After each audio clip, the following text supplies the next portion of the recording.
Hey everyone, thanks for tuning in to the Puget Sound Board Game Players again. We appreciate it.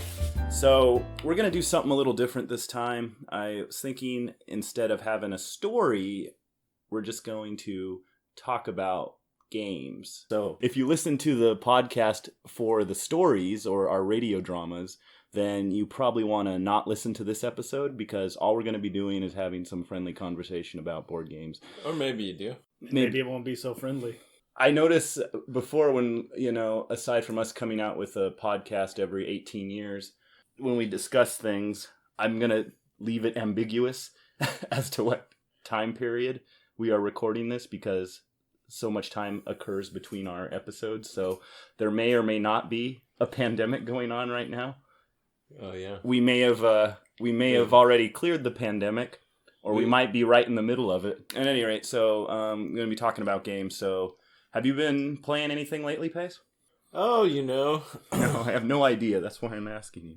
Recently, I played something called Deep Sea Adventure. Have you heard of that one? Yeah, that's a Oink game, like the little mini games. Oink, I don't know what that means. Well, that's the publisher. Oh. Yeah, Deep Sea Adventure by... I think it's by Jun Sasaki to Goro Sasaki. That's just off the top of your head, huh? Yeah. All right. It sounds like a couple of Japanese fellas. Why don't you... Oink originated in Japan, and they kind of... their thing is kind of about minimal real estate, I guess. Huh. So great games in kind of small packages. I wonder if their name in Japan is Oinku. Is that what Oink is in Japan? That's my guess. Oh. Anyway, why don't you tell us about Deep Sea Adventure, Pay? So, it's a pretty suspenseful game because you are a diver and it's little tiles and you place the tiles down and the objective is to dive for treasure, but the longer you spend down further along the board diving for treasure, the less likely you're going to make it back out alive. And why is that? So it's kind of a temptation versus... Like a risk-reward, push-your-luck thing. Right. Because there is a time... Oxygen. Yeah, it's oxygen. That's Everyone's like sharing the same oxygen. That's right. And everyone's diving down to get treasure. And as you go deeper, the treasure increases in value. So you might want to like not want the Walmart treasure, which is like low-hanging fruit. Yes. You make your way through like Target and then Fred Meyer and then... I don't know, what's a prominent... Trader Joe's, perhaps.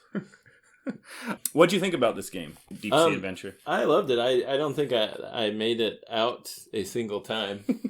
Yeah, the game's played in rounds. I think it's 3 rounds, and you add up your value of treasure after the 3 rounds. Whoever has the most valued treasure wins. And of course, it's that whole, like, try to get what you can and make it back. Yeah. And you played it, right? Yeah, I played it. Yeah. What'd you think of it? Yeah, it was good. It was good? Mm-hmm. All right. The pieces, the little tiles look like crackers. Yeah. Yeah. All it takes is one... That bothers some people, really, actually. I don't know why. Did the pieces look like crackers? Yeah. Why, because they want to eat them? I don't know. I didn't really ask why it bothers people, but I've noticed more than once that people complain about the piece. I mean, I like it. I like that it's a lot of game in a little space, and I think that's what Oink kind of excels at. We actually have the game here with us. That is... Whoa! I don't know That is how I don't know what kind of dedicated we are to our craft. Crackers other people are eating, but I've never eaten a cracker. It kind of looks. I could see it looking a little bit like one of the wafers that they give religious in Catholic church. Yeah. Except maybe mint flavored because it's more of a mint because it's color. green. Yeah, I can see that. Yeah. Minty communion. Okay, that's Deep Sea Adventure. Well, I think we all like it. Thumbs up for me. Very suspenseful. Don't be too greedy. That's my advice. Because I say go all in every time. All right, let's move on to 9 Tiles Panic. Why don't you take a stab at that, Pace? All right, well, so this is 9 Tiles Panic. The designers of this game are Jean-Claude Pellon and Yen Merkel. Sounds like a little bit more European, although this... It's also an Oink game. Which, interestingly enough, is out of Tokyo. So how did these 2 European guys get tied in with Oinku? I don't know, but I believe Oink games traditionally is Japanese, but that doesn't necessarily mean that they're only have Japanese designers, Pace. I mean, That's expand your mind, diversity and all that. I don't think Japan's particularly diverse. I was also thinking in this episode too, while we were like talking about games, I would answer emails the copious amount of emails we receive. Yeah, that's a great idea. Wait, you got emails? At the course we Puget got Sound emails. boardgameplayers@gmail.com. Yeah. We should probably hire someone just. I mean, Just, It's just like- sort through them all? Yeah. Ooh. Sorry. Anyway. These are emails from listeners, not like emails trying to sell you car insurance or something like Well, that. or emails telling you that our domain is about to expire. About to expire. Where you can go and see that at boardgameplayers.com. We're still waiting for that big offer from a big game company. So, yeah. Okay. So let's go back to Nine Tiles Panic. What are you doing in this game, actually? You have to race to create this town. Yeah. You have a bunch of tiles, and there's like certain... How many tiles? Several. There's several It's tiles. 9 tiles. It's Nine like tiles. It's a 3x3 grid. Yeah. So the tiles, they have like different things on them. It's like an alien versus like Men in Black type theme. Yeah. Registered trademark of... I was thinking more like an Earthbound. Earthbound. The graphics do kind of look Earthbound. You got to stay away from video games, Pace. This is a board gaming Oh, podcast. yeah, sorry. Anyway. Don't cross the streams. And anyway, so there's some that have like, ghosts or aliens. I mean, what are Yeah. they, ghosts? There are Aliens. Well, they're kind of ghosty looking aliens. They look like ghosts, but they're Look like the ghosts from Pac-Man. Yeah, but they're aliens. Which are aliens? Is the ghosts from Pac-Man aliens? Yes. Whoa, you're really doubling down on that. How do you know that? This is canonical now. Who said? Because Pac-Man creator... Yeah, who's that? I forget. Namco, right? It's a Japanese guy. Oh, very good. Pac-Man is actually from another planet. In Japan, he is actually known as Pakumanu. Anyway, sorry. 9 Tiles Panic. Yeah, So- so you have 9 tiles. And you have your time. There's some sort of a Your time. ghost-like alien. Yeah, the art is there. very kind of simply, like he said, it does kind of remind Yeah, me and of you have to, Earthbound, like, actually. And there's like a road. And there's rules you have to follow. Within a for- certain period of time. Correct. Like, it's different, right? It's different every round. Different each round, so... Yeah. Yeah, All I'm so you have saying- to have, like, most aliens stuck between 2 agents on the same road. Right. Both agents are facing each other, and you get, like, points for, like, doing these things. Yeah. And it's like a race. Right. So you have to, like, take your tiles and, like, arrange them as quickly as you can. Certain rules on how you can and can't arrange Your city, arrange right. the city. Yeah. It's an hourglass game for those of you who are big fans of the hourglass piece. I know. There are collectors. What? There is an hourglass. No, they're... No, there are people that play only games that use hourglass time Oh piece. my god. They're called okay. glassies. So the things are like, you might have like largest amount of citizen and dog pairs, most aliens on one road, and everyone has like the same access to the same tiles, which is kind of interesting. So everyone can like basically build their own little cities. I thought it was fun, a little filler game. What do you think about it, Pace?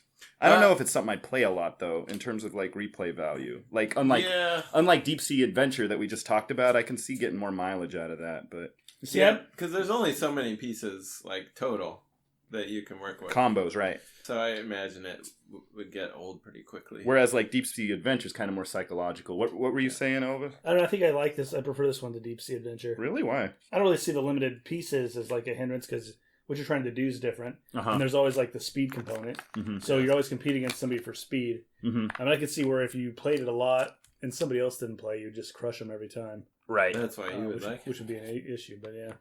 I mean, it'd be like playing like any number of card games. They're basically the same, right? What No matter cribbage? what. Cribbage? Yeah, but And it's still replayable. Yeah. there's more variation in the card. In cards than there is in the tile. That's true. He's That's got you true. there. Well, Are you a glassy? I mean, I wouldn't consider myself a pure glassy.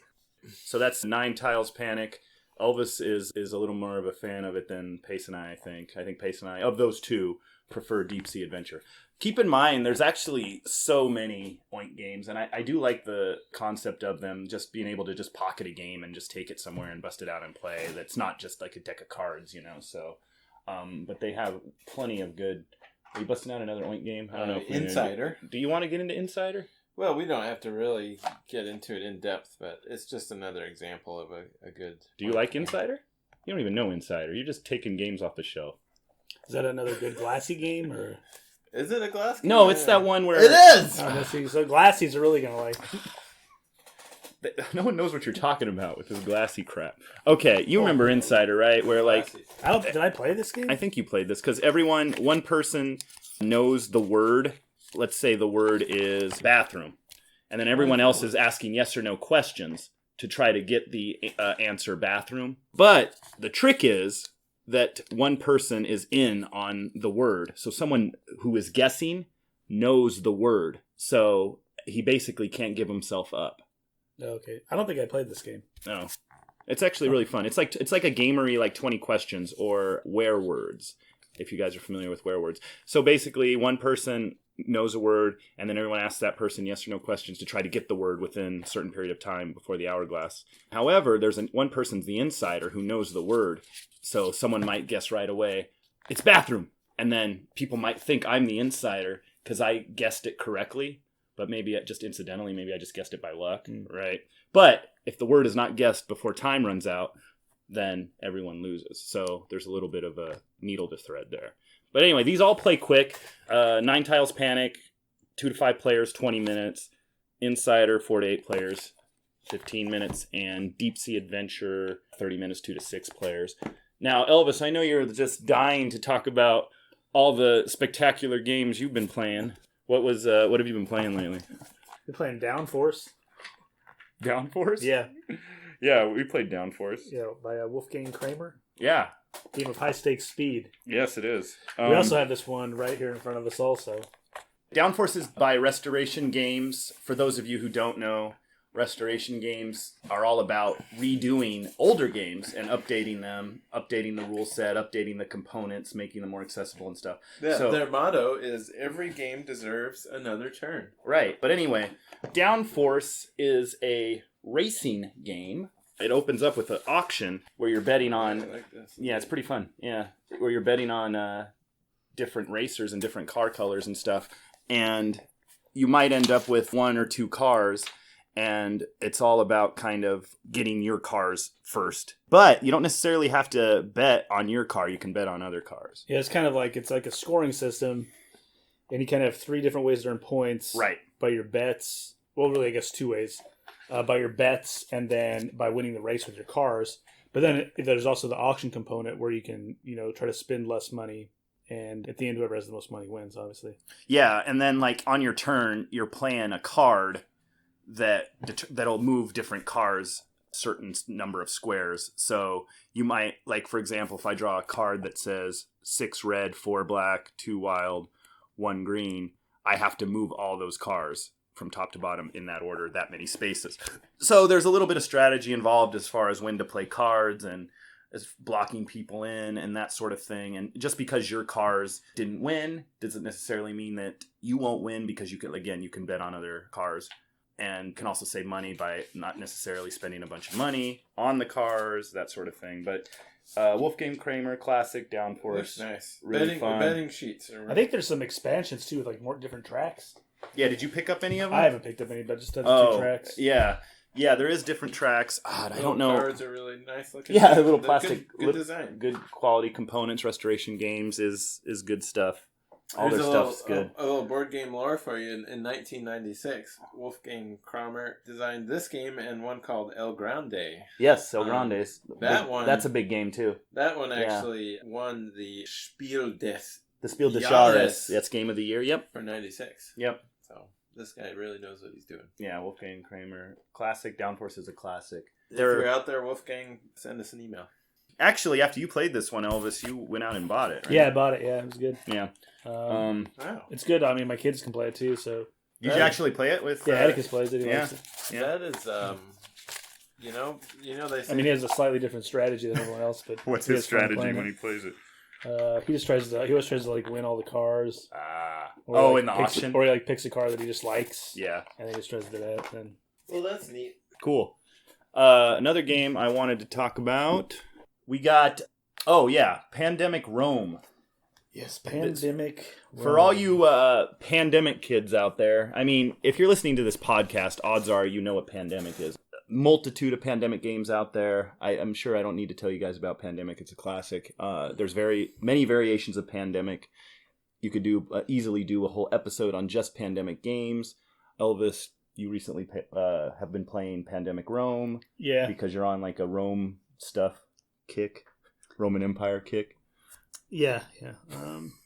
What's the Empire podcast? or the Republic? What's the podcast you guys listen to? Shout out Mike Duncan. Mike, we love you, Mike. Which podcast? If you're listening, send us an email, man. The Puget Sound Board Game Players at gmail.com. Anyway, tell us about Pandemic Run. So, it's a variant of Pandemic. Okay. But you're not fighting diseases, you're fighting barbarian hordes.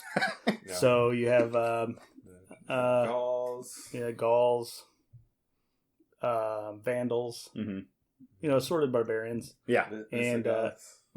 I think They came later. I don't know if there's Visigoths in it. I can't remember. I can't remember the hordes. All right. We don't have that game in front of us right now. We don't have it in front of us, and I think I'm actually the one that's played it too. So, but it's Pandemic. So you have the different barbarians, and they'll invade. Same dynamic as like the virus is spreading in Rome or in regular Pandemic. Map area. It's pretty much all of Europe. Oh wow! It goes from Europe though, Britannia. Okay. Britannia, and then Northern Africa. It's pretty much the same area that the Roman Empire covered. Yeah. And then all the way over to... What era of the history is this? Well, I guess it would probably be the late... It's going to be late Empire, because you're trying to keep the Roman Empire from crumbling. So, say 3 to 400 AD, late 300 AD, I don't know. There's different, you can build forts, basically. There's the big component is that there's kind of like a battle. There's a battle component that's added to it, where you can gather legions, and then you can go fight the barbarians and then remove them from the board that way. Mm-hmm. It's probably the biggest addition from regular Pandemic. So there's a battle element. That's kind of like what makes the biggest difference between this and OG Pandemic. Probably, yeah, and and you can get. But other than that, it's basically the same. I mean, there's different people have different skills. You can move around the map more quickly. Some people can build forts. Well, that's kind of all the same as Pandemic, right? But it's just different. It's basically the same. So the combat thing is kind of the biggest addition. And then kind of the way that they kind of spread in a way that like an invader would spread, instead of they kind of follow these paths that they have to come into. Mm-hmm. What do they call outbreaks? Like a city would fall. Oh, okay. Yeah. No. So you have revolts, and then the barbarians will spread. Mm-hmm. And then you can kind of there's things where you can instead of curing the diseases, you're trying to ally with the barbarians. And then if you ally with them, you can use them in your armies. Yeah. That's it. Pit them against each other. Yeah, because you can recruit them and then fight other barbarians with them. So how do you like this, you personally? How do you like this game in comparison to original Pandemic? So, my own biases aside, yes. I like it better than original Pandemic. Ooh, blasphemy! I've played it a lot more than the original Pandemic, though. We were playing Pandemic Remember you, me, and Kim were playing Pandemic Legacy. Yeah, I'm not talking about Legacy. I'm just talking regular. Oh, yeah. Just a regular definitely Pandemic. Better than regular. No, well, yeah. We can all agree on that, right? Yes. I think it might be... Is it number 1 on Board Game Geek right now, Pandemic Legacy, or is it Gloomhaven? I've heard mixed reviews of Gloomhaven. No. I have not heard mixed reviews of Gloomhaven at all. I think it's universally acclaimed. Just so we're, being consistent. Yeah. Designers for this are Matt Leacock, of course, and Paolo Mori. Yep. Matt Leacock, of course, it's a created strong, original Pandemic. strong Roman name. The other guy sounds like a Gaul. Matt Leacock, there he is. He's created all the Pandemics. He created the original Pandemic. He created Pandemic Legacy. Looks a little bid like John Carmack. Who's John Carmack? The guy that programmed Doom. Oh yeah. Yeah. Did John Carmack... id Software, right? id Software, yeah. Did he do Wolfenstein as well? He did. Yeah. You keep getting us on video games. We're not talking about video games. Which is funny, because I actually don't play video games. You're out of the three of us, you play video games the least, actually. Yeah. But this guy really looks like John Carmack. Remember when you said that Steve Irwin looks like the guy from Guttermouth? Was Yeah. Well, he does. Okay, what am I looking Wait, at? Elvis, look. John Carmack. Right? That's John Carmack, yes. And then go to Matt Leacock. Matt Leacock. Oh, yeah. Huh? I don't know. John Carmack? I mean, they have Matt Leacock. They have which kind of the angle. I don't know. I know. It's labeled on there. But they have, both have angular faces and glasses. That doesn't mean... That's about it, though. Next game I want to talk about is When I Dream. This is a really good party game. It's designed by Chris... Darcyclus. Repost Productions. So this game actually comes with a sleep mask. We know. See?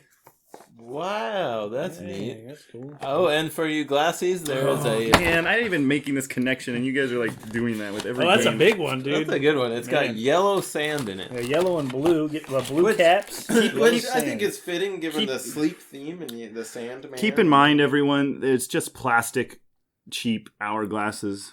There's nothing fancy about any of the hourglasses. You know, in not with Nine Tiles Panic, Deep Sea Adventure, or Well, not with that outlook, but you When do I appreciate the subtle beauty of the hourglass. Look at this. Look at that sand falling down like little flakes of gold. So in this game, one person is a dreamer, so they put on the mask, and the other people are giving one-word clues to. So let's say, let's play this right now. Okay, so Elvis is the dreamer. He's got the mask on. He has the mask on. Is this going to be in real speed or Inception speed? It's real speed. We have this game here with us. Yes. Hold on. We're actually playing it right now. Okay, so we have there's a deck of cards, and then Elvis, we are going to give you one-word clues. Let's do this side, Pace, right here. Okay. All right. All right. You ready, Elvis? Yes. All right. Michelangelo. Artist? Raphael. What am I supposed to do? Oh, he already guessed wrong. I don't know what I'm doing. You just guessed the word. You only get one guess? Yeah. Oh, And then we move it to the next one. Dang. But he doesn't know if he guessed right or wrong. We're just doing it. So you don't need to. You can we're just going back and forth, Elvis. Then you answer when you're ready. Oh, okay. Yeah. Gotcha. Okay. Sewing. Jacket. Fasten. Push. Seamstress. Punxsutawney. Bill Murray. Groundhog Day. This is kind of like a We got that one. $5,000 pyramid, but you can't see. Arthur. Damsel. King. Brave. Squire. Monty Python. King Arthur. Man, you suck at this. I don't understand. You just say a word. It's one word. It was night. All right. Dole. Pina colada. You say one word. Man, you guys. Also, that means... that's a Spanish. Juice. Can. Pineapple. Yeah. Horse. Stripe. Zebra. Yeah! Now we're getting it. Anyway, so you guys get the idea. So now, now recite all the words that you guessed. So basically, what the dreamer's trying to do is regurgitate that into some sort of dream he had, right? Like, I dreamed that a zebra drank a pineapple on Groundhog Day with King Arthur or whatever. And if they get all those right, they get points for that. Oh. Yeah. But also, they get points for everyone. The dreamer gets points for everyone they got right or wrong. And the people giving the clues, so in this case, Pace, you and I were giving the clues to Elvis, they have their own own agendas, basically. So, like, the boogeyman wants him to get the questions wrong. So the boogeyman will get points for each one that Elvis got wrong. Boogeyman would give bad clues. Right. The Sandman's in there. It's complicated. He wants the dreamer, to get as many right as many wrong, and as close to equal as possible. Then they get points for that. Oh, wow. Yeah. And then the good guys, the fairies, they want him just to get them all right. Mm. Yeah. So that's a fun game. And then just everyone basically takes turns being the dreamer. Mm-hmm. And they add up your points at the end. Whoever has the most points wins. So I know neither of you guys played that, but We just did. oh well, kind of. But Yeah. it's actually a fun game. I remember playing it once initially, and I wasn't that like crazy about it. And then we played it at my game night again recently, and I had more fun with it than I remembered. So yeah, it's really the sort of the cards and the art remind me of what is it, Mysterium? yeah. So you have the What episode did we talk about that? Is did. that a free plug for one of our episodes? Teacher's Pet? What episode was that? Oh, I can't remember, but just go back and listen to them all. Yeah. So I think we described a pretty good bunch of games here for you, and I think I generally recommend more or less all the games we've discussed here today. Just have fun with it. With what? The games. Yeah. Hey, different Man, people like you and different your stuff. hot takes, man. You constantly astound me. Well, I was thinking if you can make it out to like a gaming cafe to sample the games first, it's always a good way to do it. Have you been to a gaming cafe? I never have. No. Have you been to a gaming cafe? I mean, there's that joint in don't want to mention it because I'm not going to give them free advertising. But the one Up north. Up north. Yeah. Yeah. Been there. Seattle. I've been to a few. I don't know. It's not, for some reason, it's not my thing to hang out at a random place and play games. I'd rather just do it at my house. Where do you buy your games from? Well, there's a place in Lacey. Gabby's Olympic Cards and Comics. Yeah. Oh, you give them a shout out. Shout out Gabby's. You support the local business. Right. Good for you. Yeah. Well, it's not exactly local. It's local. It's local for me. It's local compared to the Jeff Bezos. Actually, That's pretty local. Not anymore. Yeah. Did you hear that they put a guillotine in his front yard? Good. Yeah. If There goes our Amazon sponsorship opportunities if now. you're listening to this, Jeff, fuck you. Jeez.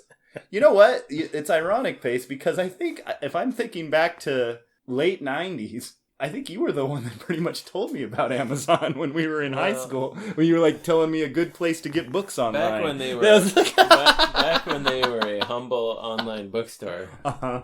I was a big fan. Oh. Things have changed. That's like Google too. I was real. Yeah, you were on Remember? Google too. Yes, in your book class. Uh-huh. Yeah, Mr. House. Shout out Mr. House. Yeah. Remember he was all... Eric, if you're listening, Is that his first name? send us. Yeah, Eric. Oh, House. yeah, okay. Yeah. Send us an email, man. Yeah. I hope you're doing well. Yeah, man. Your book. He's still playing You weren't games. in your book, Elvis, so you don't know. Anyway, but yeah. You really missed out on a crucial aspect. What was I doing while you guys were in your book? I don't know. It was You seventh were in period. What'd you shop- have seventh what- period I senior mean, year? shop class? Man, you're asking me to freaking... asking me to delve deep. Man. Might as well. I can't even. I wouldn't have remembered what period. You it was. don't? I remember because we had Seventh was last of the day. T1 connections, right? It was the last period. And remember, we would just T1 play. connections. We would just We play. had T1 connections Yes. in the late 90s? Dang. Yeah, that was Mr. House's like claim to fame. I remember we were playing. What were we playing? I know. Unreal. The MP3 downloads. They were downloading MP3s. flowed They went like so wine. quick. Like, boom. Rolling Stones Ruby Tuesday. Boom. Dr. Bombay. SOS. Boom. Oh yeah, that was a good one. That's a big shout out to Mr. House. But for anyway, letting yeah. us download music illegally on school property. Stupid. The T1 That was like connection. the Wild West days of the Well, internet. and then we were playing.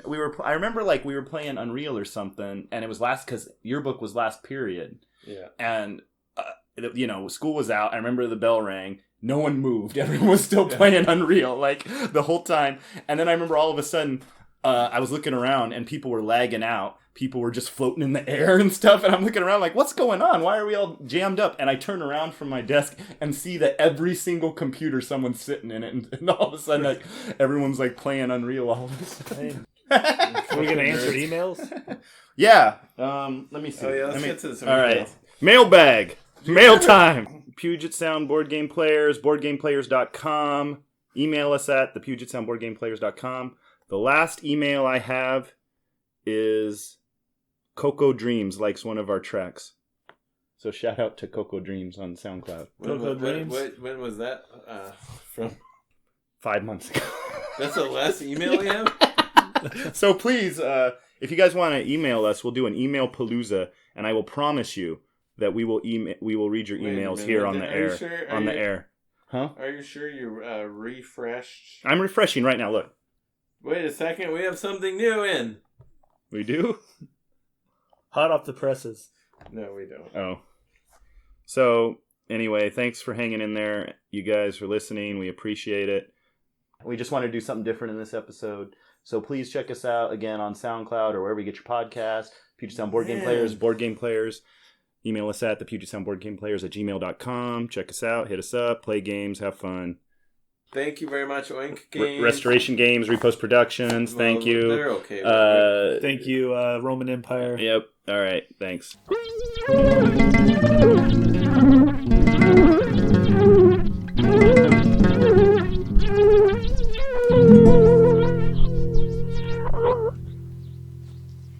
So do you think that was all right, Pace? Maybe you should just delete anything that's shitty. Just delete the whole thing then.